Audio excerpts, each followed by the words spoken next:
గులాబీ కమలం బీజేపీతో పొత్తుకు బీఆర్ఎస్ లాబింగ్. వారం రోజులుగా ఢిల్లీలో బోయినపల్లి వినోద్ తిష్ట. కమలం అగ్రనేతలతో సీక్రెట్ భేటీ. త్వరలో కేసీఆర్ సైతం ఢిల్లీకి పయనం. అలయన్స్ లో పోటీ చేద్దామని బీఆర్ఎస్ పట్టు. ఆచితూచి అడుగులు వేస్తున్న బీజేపీ కాళ్ళు మొక్కినా చేర్చుకోమంటున్న లక్ష్మణ్. రైట్ గా ఇది ఇంట్రెస్టింగ్ వార్త. గులాబీ తోటలో కమలం పువ్వు విరబూయనుందా అంటే తెలంగాణలో బీఆర్ఎస్ పరిస్థితి చూస్తే నిజమేననిపిస్తోంది. గత 2 నెలల్లో తెలంగాణ రాష్ట్ర రాజకీయాలు శరవేగంగా మారిపోయాయి. సరిగ్గా ఎన్నికల ఫలితాల ముందు వరకు గులాబీ పార్టీ మేకవన్నె పులిలా ప్రవర్తిస్తూ వచ్చింది. కానీ తెలంగాణ అసెంబ్లీ ఫలితాల్లో ప్రజలు చాచిపెట్టి కొట్టడంతో బీఆర్ఎస్ పాతాళంలోకి పడిపోయింది. దీనికి తోడు బీఆర్ఎస్ ప్రభుత్వ హయాంలో జరిగిన భారీ అవినీతి అక్రమాలు రోజు కోటి వెలుగులోకి వస్తుండడంతో ఇటు బీఆర్ఎస్ అధిష్టానం అటు క్షేత్రస్థాయి కేడర్ అయోమయంలో పడింది. ఈ క్రమంలోనే లోక్సభ ఎన్నికలు రానున్న నేపథ్యంలో కేసీఆర్ కాక కొత్త వేషానికి ఆద్యం పోసిండు. లోక్సభ ఎన్నికల్లో ఎన్డీఏ గూటికి బీఆర్ఎస్ చేరేందుకు ఉవ్విళ్ళూరుతోంది. ఈ దశలోనే బీజేపీతో బీజేపీకి ఒక పెద్ద ప్రమాదం ఏం పొంచి ఉందంటే ఒక పెద్ద ప్రమాదం. బోర్డు ఓపెన్ చేయి. Thank you. బీజేపీకి పొంచి ఉన్న ప్రమాదం. కాంగ్రెస్ ప్రశాంత్ కిషోర్ కూడా ఈ మాటను ఎక్కడో మాట్లాడి ఉంటాడు. బీఆర్ఎస్ తోని బీజేపీ పొత్తు పెట్టుకుంటే బీఆర్ఎస్ బీజేపీ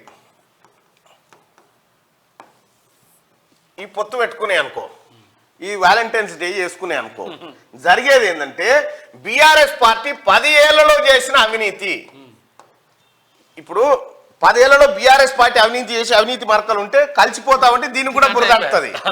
కలిసిపోతుంటే దీనికి కూడా బురదంటుతుంది కదా.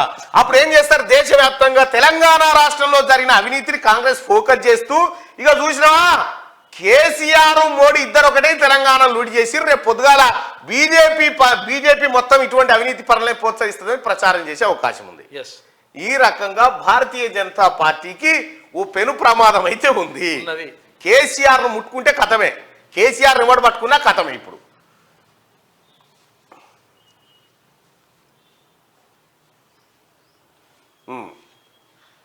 అటు క్షేత్రస్థాయి కేడర్ అయోమయంలో పడింది. ఈ క్రమంలోనే లోక్సభ ఎన్నికలు రానున్న నేపథ్యంలో కేసీఆర్ కాక కొత్త వేషానికి ఆద్యం పోసిండు.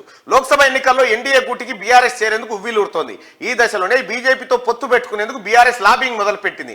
దాదాపుగా ఎంపీ ఎన్నికల్లో బీజేపీతో కలిసి బీఆర్ఎస్ పొత్తు పెట్టుకోవడం ఖాయంగా మారినట్టు తెలుస్తుంది. గత వారం రోజులుగా బీఆర్ఎస్ నేత బోయినపల్లి వినోద్ కుమార్ ఢిల్లీలో మకాం పెట్టారు. ఇప్పటికే కమలం పార్టీ అగ్రనేతలందరితోనూ వరుస భేటీలో నిమగ్నమైనట్టు సమాచారం. ఇదిలా ఉంటే తెలంగాణ బీజేపీ నేతలు మాత్రం కాళ్ళు మొక్కినా బీఆర్ఎస్ తో పొత్తు పెట్టుకునేది లేదని చెబుతుండడం గమనార్హం. త్వరలో ఢిల్లీకి కేసీఆర్ కాక బీజేపీ ప్రభుత్వం గత 10 ఏళ్ల కాలంలో సాగించిన నియంత పాలనకు తెలంగాణ ప్రజలు చరమగీతం పాడారు. కాంగ్రెస్ సర్కార్ అధికారంలోకి రావడంతో కేసీఆర్ స్కామ్ అంతా బయటపడుతోంది. ప్రధానంగా కాళేశ్వరం ప్రాజెక్టు నిర్మాణంలో కేసీఆర్ మెడకు మెల్లగా ఉత్సు బిగిస్తుంది. ఈ అన్నిటి నుంచి బయటపడాలంటే బీజేపీ నరేంద్ర మోడీ కాళ్ళు మొక్కుడు ఒక్కటే కేసీఆర్ ముందున్నటువంటి లక్ష్యం పని. ఈ అంత కేసీఆర్ రక్షించేటోడు ఈ భూమి మీద ఎవరన్నా అంటే ఒక మోడీ మాత్రమే. అందుకే పోతున్నట్టు ఒక మాట ఒక పోలింగ్ లో పాల్గొనండి దయచేసి. ఒకవేళ బీఆర్ఎస్ బీజేపీ పొత్తు పెట్టుకుంటే బీజేపీకి మంచిదా కాదా?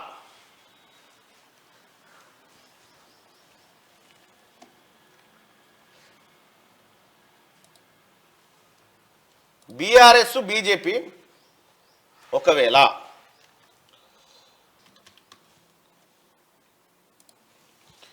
బీఆర్ఎస్ బీజేపీ పొత్తు పెట్టుకుంటే ఎవరికి నష్టం? బీజేపీకి నష్టమా బీఆర్ఎస్కు నష్టమా?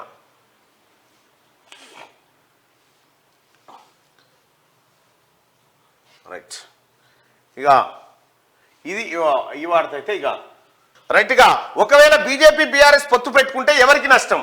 బీజేపీకే నష్టం. బీజేపీకే నష్టం అని 89% అంటారు కదా. అయితే బీజేపీని ఎట్లానే చేసి ఒప్పిస్తాడు కేసీఆర్. ఎట్లా పొత్తు పెట్టుకుందామని ఒప్పించే కార్యక్రమాలు చేస్తారు. దయచేసి మార్నింగ్ న్యూస్ చూస్తున్నటువంటి మిత్రులారా ఈ లైక్ బటన్ని క్లిక్ చేయాల్సిందిగా మీ అందరూ రిక్వెస్ట్ చేస్తూ